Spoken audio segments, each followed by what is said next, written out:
నేను చెప్పే కథని శ్రద్ధగా విను. ఎన్నో ఏళ్ల క్రితం జూయిషులు ఈజిప్ట్ లో బానిసలుగా ఉన్నారు. అప్పుడు మోసెస్ అన్న ఒక వ్యక్తి అక్కడికి వచ్చారు.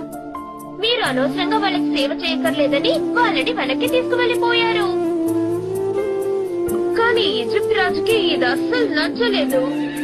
వాళ్ళని బంధించమని మనుషుల్ని పంపారు. అప్పుడు మోసెస్ ఇంకా ప్రజలు రెడ్ సీ దగ్గరికి వెళ్లారు. అప్పుడు వాళ్ళు సముద్రానికి గట్టులకి మధ్య ఇరుక్కుపోయారు.